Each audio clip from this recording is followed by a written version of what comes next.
This is the People's Court. I'm Chris.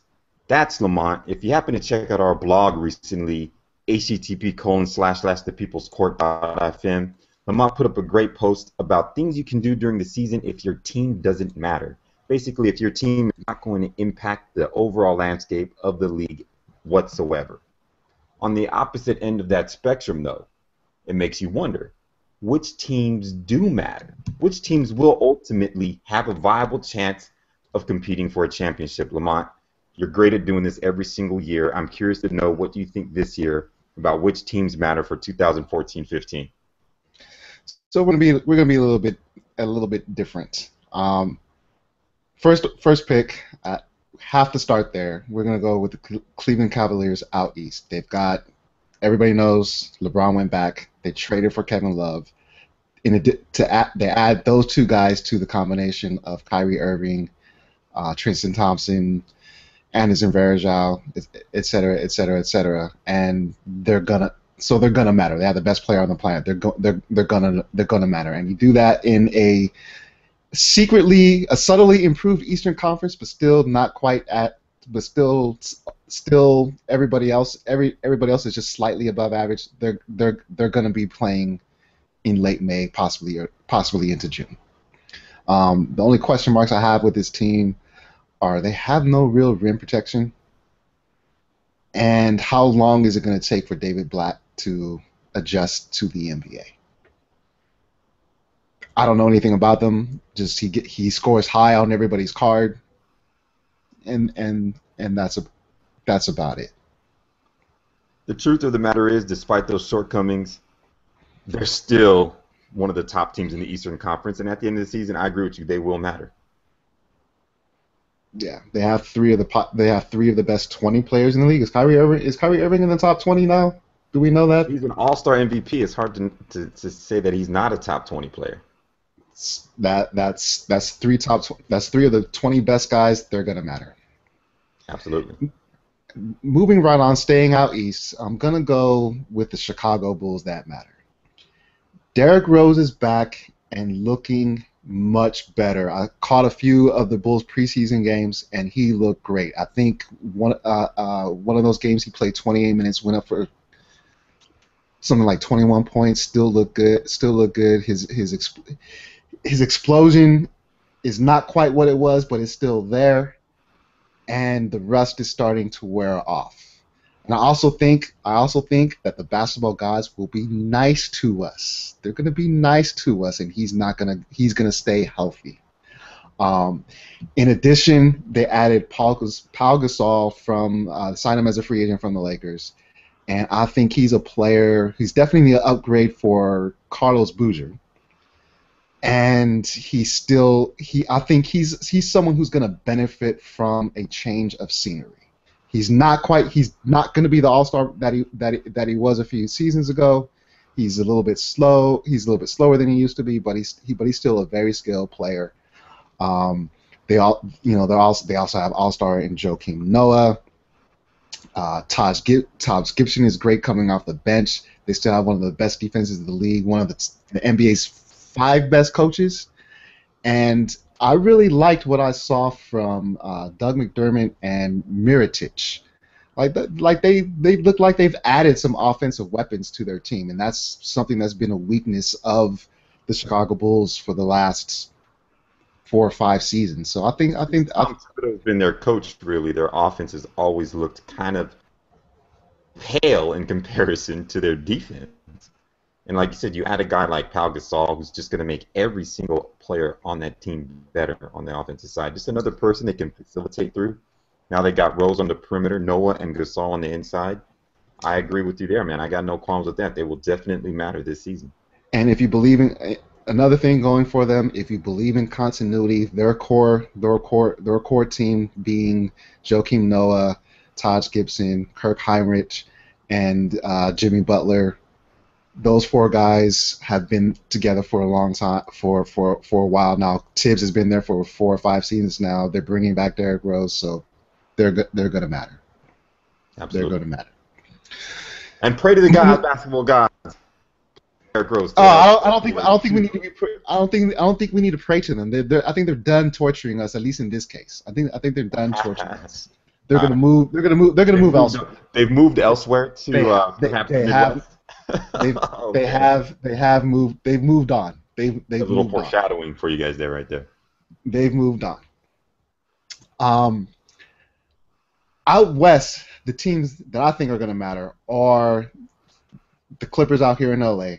Blake Griffin is already one of the 3 best players at his position, and he's only getting better.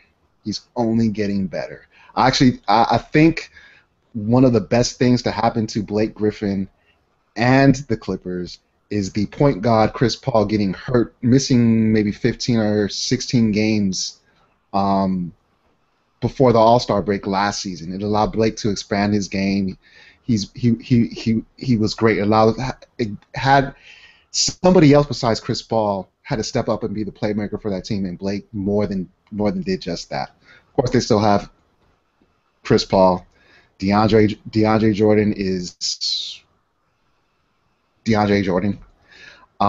Adding Spencer Hawes should help. Like, he should be an improvement because they were obviously thin behind Blake and DeAndre. They tried to use Glenn Davis last season to mostly bad results. So I hope he should be an improvement over that. I think their perimeter defense is kind of weak, but their defense is still pretty good. And I'm wondering why they brought back Hedo Turkoglu. But again, much like Chicago, they have one of the 5 best coaches in basketball. I think they're there.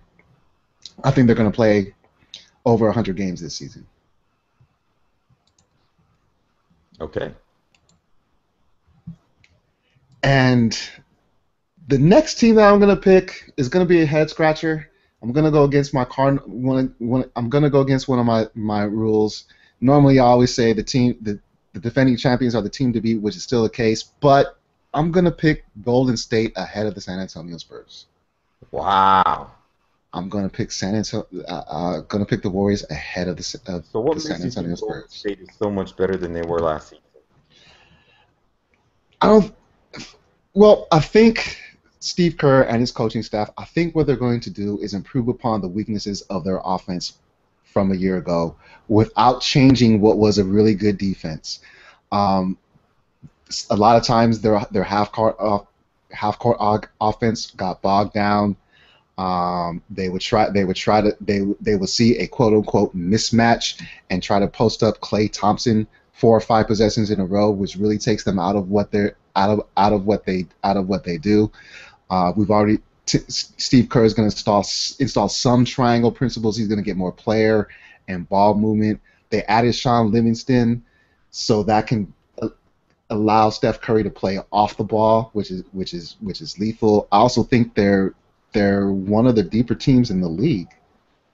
They added, like I said, Sean Livingston, Leandro Barbosa, Brandon Rush is back. Those guys individually aren't going to move the needle, but combined, they're even more loaded than they were offensively.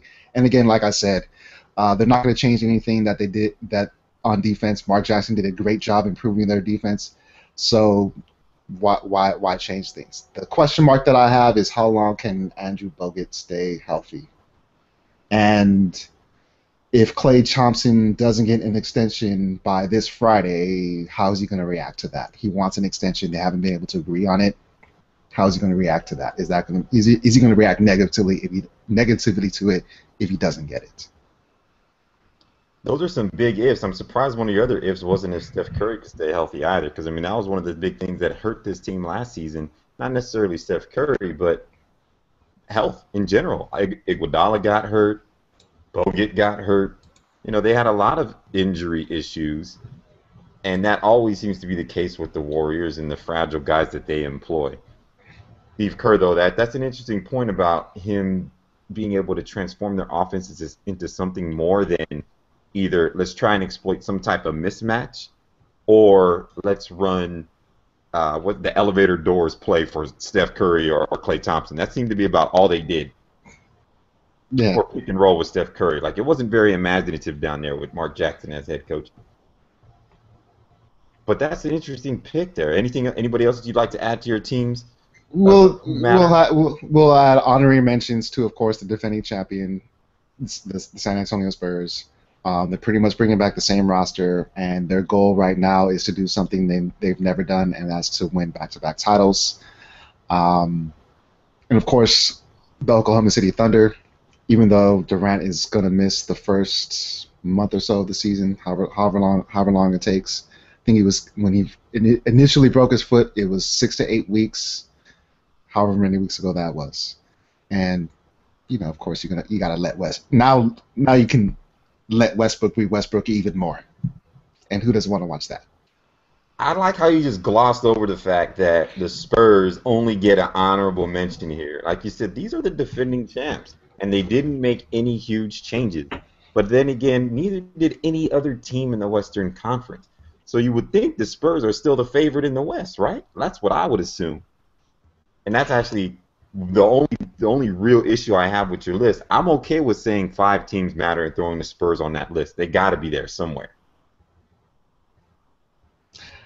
Like I said, I'm in a I beg to be different. I'm going against one of my own rules. You gotta contradict yourself every now and again. But yeah, I do agree with you about the Thunder. It can't matter until Durant's healthy, and we have no idea when that's going to be, what kind of player he'll be when he does get back. Those types of foot injuries tend to linger. Julio Jones had a similar type of injury, took him out for the duration of the NFL season, which is, of course, much shorter than the NBA season, but that's the type of recovery that Kevin Durant is looking for, the type of player that Julio Jones returned to being after his injury.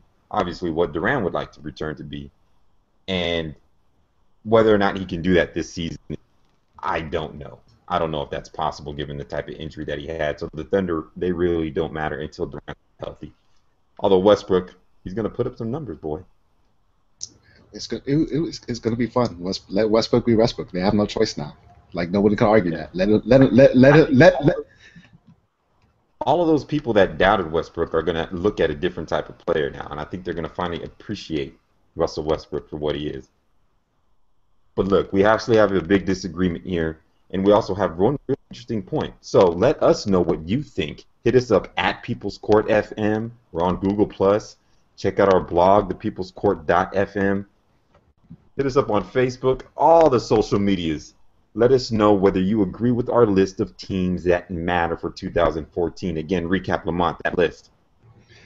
We have Chicago and Cleveland in the Eastern Conference. The Clippers, the Golden State Warriors in the Western Conference, with an honorary mention to the San Antonio Spurs.